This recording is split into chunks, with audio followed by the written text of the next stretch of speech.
한국은 미국의 속국이니깐. 거기에 북한이랑 아직 전쟁 중이잖아. 전쟁 중이니깐 활 쏘고 총 쏘고 다 잘하는 거 아니야? 지금 파리에서는 한국 이야기로 시끄럽다고 하는데요.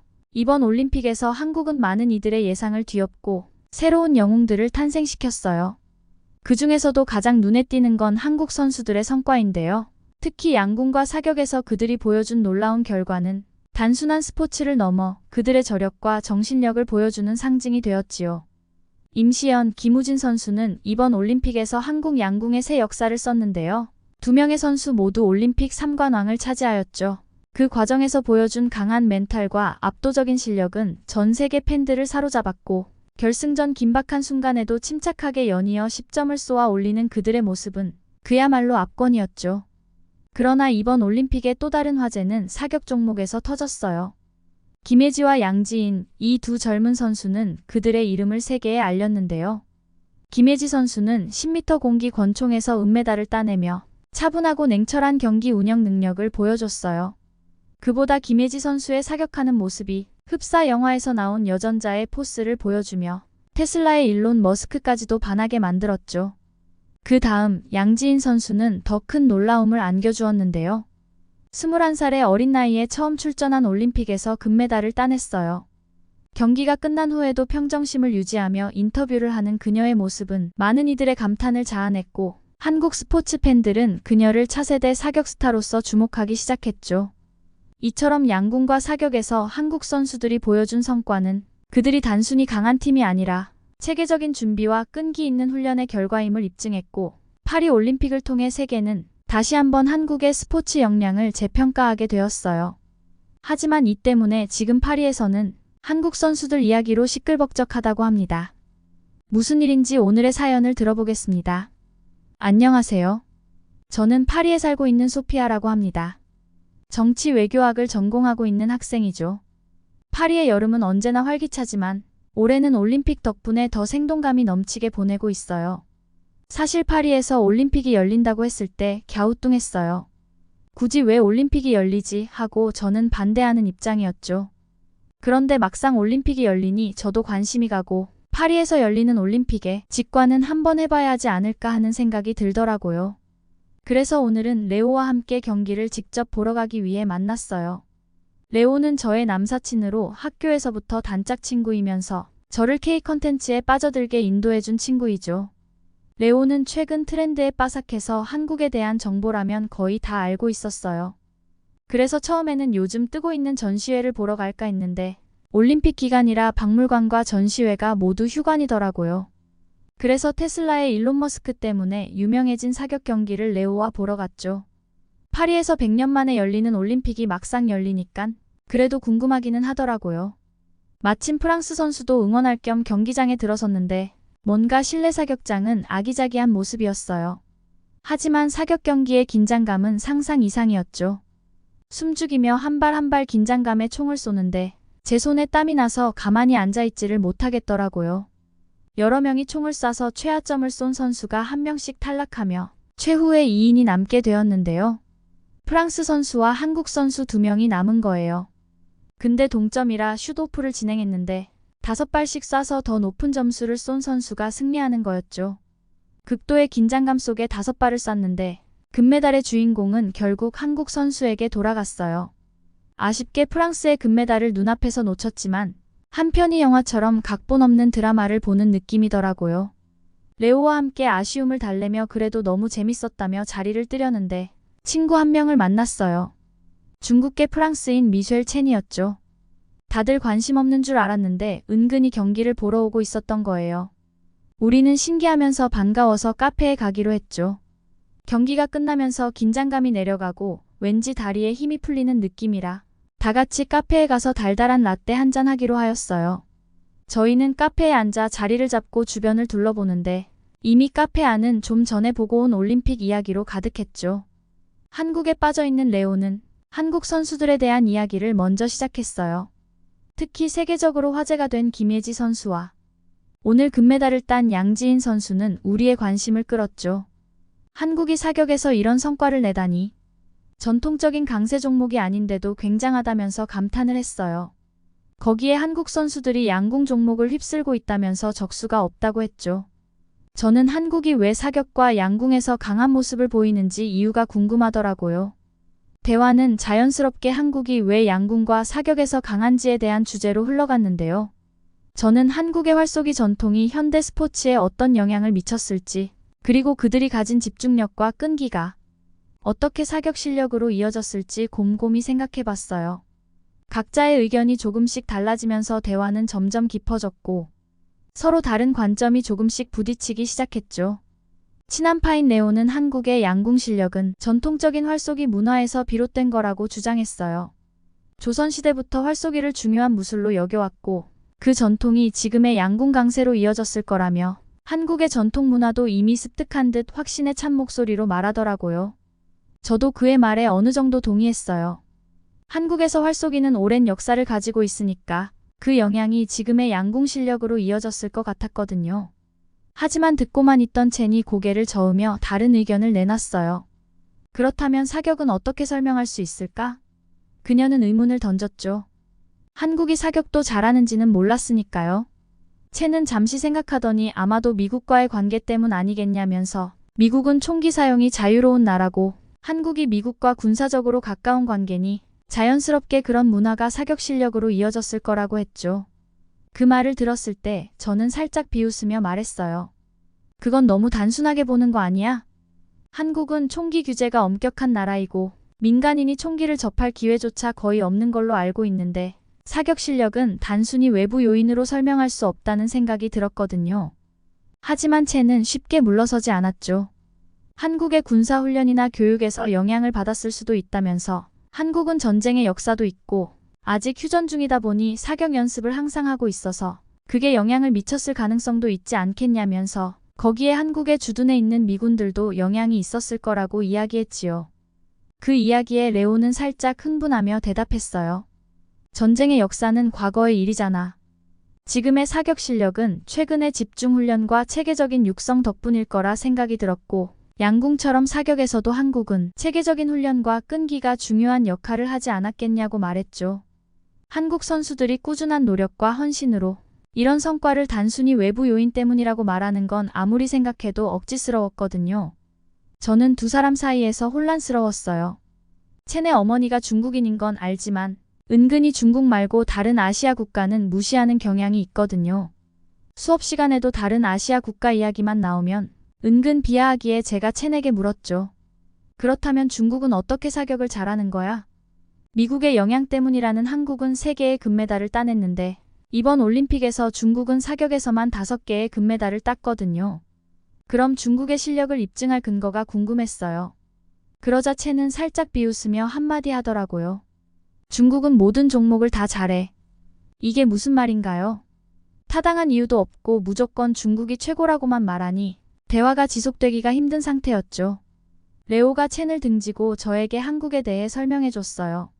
한국이 사격에서 최근 두각을 나타내고 있는 것 같겠지만 종종 사격에서 좋은 성적을 거두긴 했다고 하더라고요. 그런 것들이 쌓이면서 아마도 국제대회 경험도 늘어나고 선수들이 더 많은 실전 감각을 익히게 되면서 실력도 좋아진 게 아니겠냐고 했어요. 예전에는 국내에만 머물렀다면 이제는 더 넓은 무대로 나와서 경험을 쌓고 있으니 자연스레 실력이 좋아졌다는 생각이 들더라고요. 하지만 그 말을 들은 첸은 여전히 확신을 굽히지 않았어요. 한국의 사격 실력이 미국에 영향이 없었다고는 말 못할 거라면서 미국은 전 세계에서 중국 다음으로 군사적으로 가장 강한 나라이고 그들과 가까운 관계를 유지하는 한국이 그 영향을 받았다는 건 너무 당연한 사실이라면서 이런 걸 보면 한국은 미국의 속국이라고 말했죠. 그들의 군사 전략과 문화가 한국에 스며들면서 그 결과가 지금의 사격 실력으로 나타난 거라며 자꾸 실실 비웃으며 말했어요. 그 말을 들었을 때 저도 슬슬 화가 나기 시작했죠. 그건 너무 비하하는 말 아닌가 생각이 들었고 한국은 독립된 국가로서 자주적인 정책을 펼치고 있으며 물론 미국과의 관계가 중요한 건 사실이지만 그걸로 한국의 사격 성과를 폄하하는 건 옳지 않다고 말했어요. 한국의 사격 실력은 단지 미국 때문이 아니라 그동안 선수들이 흘린 땀의 결과이기에 이 부분을 간과하고 지나갈 수가 없었죠. 거기에 정치 외교학을 전공하는 사람들이 이런 수준 낮은 말을 한다는 게 정말 치욕스럽더라고요. 하지만 첸 역시 쉽게 물러서지 않았어요. 그렇게 말할 수도 있겠지만 현실은 다르다며 저를 살짝 아기 취급하듯이 말을 이어갔죠. 한국은 미국의 전략적 동맹국으로서 그들의 영향을 피할 수 없다면서 한국 대통령도 미국 대통령의 직속 부하이며 한국 대통령이 당선되는 순간 미국에 보고를 해야 한다고 하더라고요. 이런 모든 것을 보면 그게 한국의 사격 실력 향상에 큰 영향을 미친 거라고 계속 우겼죠. 저는 다시 차분하게 대답했어요. 물론 미국과의 군사적 관계가 영향을 미쳤을 수도 있겠지만 하지만 그게 전부인 것처럼 말할 수는 없다고 말이죠. 한국은 오랫동안 사격을 체계적으로 육성해왔고 그 결과가 지금의 성과로 이어진 것을 자꾸 왜 미국과 연계해서 설명하는지 그건 너무 단순한 접근이고 1차원적인 생각이라며 언성을 높였어요. 그리고 총기 사용이 자유로운 미국은 사격에서 금메달을 한 개밖에 따지 못한 건 어떻게 설명할 거냐고 했죠. 이번에는 레오가 질문을 던졌어요. 한국의 사격과 양궁에서의 성과는 노력의 결과이지 자꾸 미국을 대입하는 건 너무 억지야. 저와 레오는 첸과 한치 양보 없는 팽팽한 의견 대립에 서로의 입장만 고수하고 있었어요. 저희는 각자의 입장을 고수하며 서로 다른 관점을 이해하려 노력했지만 이해하기란 쉽지 않았고 저와 레오는 첸을 무시한 채 한국의 모습 안에서 무언가를 깨닫고자 하는 열망을 느끼고 있었지요. 레오는 조용히 컵을 내려놓더니 한동안 깊이 생각에 잠긴 듯한 표정으로 말을 꺼냈어요. 본인이 생각하기에는 한국이 양궁과 사격에서 좋은 성적을 내는 이유는 단순히 전통이나 외부 요인 때문만은 아닐 거라면서 그보다 중요한 건 한국인들의 특성이라며 신선한 주제의 이야기를 시작했어요. 저와 첸은 레오를 바라보게 되었죠. 레오는 한국인들의 특성을 말하며 한 가지 목표를 정하면 끝까지 밀어붙이는 끈기와 집중력이 뛰어나다고 설명했어요. 이건 단순하게 설명할 수 없는 그들만의 독특한 정신력이라고 덧붙였죠. 그 말을 들으니 뭔가 알 것 같기도 했어요. 사실 한국의 양궁은 오래전부터 전 세계가 인정하는 최고의 실력이잖아요. 조선시대부터 이어져 내려온 활쏘기 전통이 현대에 이르러 더욱 정교한 기술로 발전했으니 그들의 양궁 강세가 어디서 오는지 충분히 이해할 수 있었죠. 하지만 사격은 또 다른 이야기였어요. 총기가 일반화되지 않은 나라에서 이렇게까지 뛰어난 성과를 거두기란 쉽지 않은 일이니까요. 그래서 레오의 말이 더 설득력 있게 다가왔던 거죠. 레오는 더 깊은 자신의 생각을 이야기했지요. 자기가 한국 사람들을 보면서 느낀 건 그들이 한번 마음먹으면 절대 포기하지 않는다면서 그들은 무엇이든 끝장을 보려고 한다고 이야기했어요. 그 끈기와 집중력은 단순히 훈련에서 나오는 게 아니라 그들의 민족성에서 비롯된 것 같다고 말하는데 알 것 같으면서도 알기 힘든 무언가가 한국인에게는 있는 것 같았죠. 그는 이어서 한국의 역사적 맥락을 짚으며 말했어요. 한국은 오랜 시간 외세의 침략을 받았지만 그때마다 강한 저항과 회복력을 보여주었고 그건 단지 물리적인 저항만이 아니라 정신적인 저항이기도 했다면서 그들이 수많은 고난 속에서도 다시 일어설 수 있었던 건 바로 그 강한 정신력 때문이라고 설명했지요. 저는 그의 이야기를 들으며 고개를 끄덕이게 되었어요. 사실 한국의 민족성에는 깊은 역사적 배경이 깔려 있잖아요. 그들이 걸어온 길은 결코 순탄치 않다는 걸 알고 있었죠. 임진왜란, 일제강점기, 한국전쟁 등 수많은 시련을 겪으면서도 그들은 결코 포기하지 않고 끈기와 강한 의지로 모든 역경을 이겨냈으니까요. 그리고 그 정신이 지금까지도 그대로 이어져 스포츠 강국으로서의 위상을 굳건히 지키고 있는 거라는 생각이 들었죠. 그리고 아마도 한국인의 피에 이런 정신이 살아 숨쉬면서 민족성으로 나타나는 게 아닐까라는 생각도 들더라고요. 레오는 좀 더 나아가 한국의 교육 시스템과 사회 구조에 대해서도 언급했어요. 한국에서는 어릴 때부터 목표를 정하고 그 목표를 향해 나아가는 것이 강조되고 있다고 했죠. 교육 시스템도 경쟁 위주로 짜여져 있어서 아이들은 어릴 때부터 끊임없이 경쟁하면서 눈부시게 성장한다면서 그 과정에서 자연스럽게 생긴 끈기와 인내심이 양궁이나 사격 같은 스포츠에서도 빛을 발하는 게 아닐까 싶다고 말했지요. 그 말을 들으니 그동안 보아왔던 한국의 모습이 떠올랐어요. 한국은 세계적으로도 교육열이 높기로 유명하잖아요. 밤늦게까지 불이 꺼지지 않는 학원과 치열한 입시 경쟁, 그리고 그 속에서 길러지는 강한 생존력. 이 모든 요소가 어우러져 그들 특유의 끈기와 집중력이 만들어지는 것 같았어요. 첸도 이제 조금은 수긍하는 듯 했죠. 그녀는 여전히 자신의 의견을 완전히 바꾸진 않았지만 레오의 설명을 진지하게 받아들이고 있었어요. 물론 한국의 전통과 외부 요인이 중요한 역할을 했을 테지만 그들이 가진 강한 정신력도 무시할 수 없는 요소인 것 같다면서 조금씩 받아들이고 있었죠. 레오는 좀 더 말을 이어갔어요. 결국 이번 올림픽에서 한국이 양궁과 사격에서 좋은 성적을 보여주는 건 그들은 스스로를 훈련시키고 끝까지 포기하지 않는 끈기와 집중력을 가지고 있기 때문이라면서 그 끈기와 집중력은 단순히 개인의 특성이 아니라 한국 사회 전체에 뿌리 깊이 박혀있는 문화적 DNA라고 말했어요. 그게 그들을 스포츠 강국으로 만든 진짜 이유일 거라면서 말이죠. 레오의 말은 한국의 성공을 단순한 외부 요인만으로 설명할 수 없다는 점을 분명히 했어요. 한국의 성공은 그들의 강한 정신력과 민족성이 바탕이 된 결과였으니까요. 그리고 그게 바로 그들을 세계적인 스포츠 강국으로 만든 원동력이면서 스포츠 분야뿐만 아니라 IT, 자동차, 어기에 K-컨텐츠, K-팝까지 작은 나라의 힘치고는 너무나 강력하다고 이야기했어요. 저는 그 말을 들으며 한국이 가진 위대함에 대해 다시금 생각하게 되었지요. 처음에는 그냥 한국의 스포츠 종목에서 운이 좋거나 우연의 일치라고 생각했지만 이야기를 듣다 보니 그게 전혀 아니라는 걸 깨닫게 되었죠. 그들의 성공은 치밀한 준비와 끝없는 노력이 만들어낸 결과였어요. 그들의 역사와 문화, 그리고 그들이 가진 강한 정신력과 이 모든 것이 어우러져 지금의 한국을 만들어낸 거예요. 아니, 왜 오징어 게임과 BTS, 그리고 삼성전자의 갤럭시를 생각 못했을까요? 이렇게 생각해보니 한국이 스포츠 분야뿐만 아니라 세계 모든 분야에 걸쳐 두각을 나타내고 있었다는 것의 놀라움의 연속이었죠. 삼성전자가 글로벌 시장에서 스마트폰, 반도체와 같은 첨단 기술을 선도하며 압도적인 경쟁력을 유지하고 있는 것도, 현대자동차가 친환경차와 자율주행 기술로 세계를 놀라게 하는 것도 단순한 운이 아닙니다.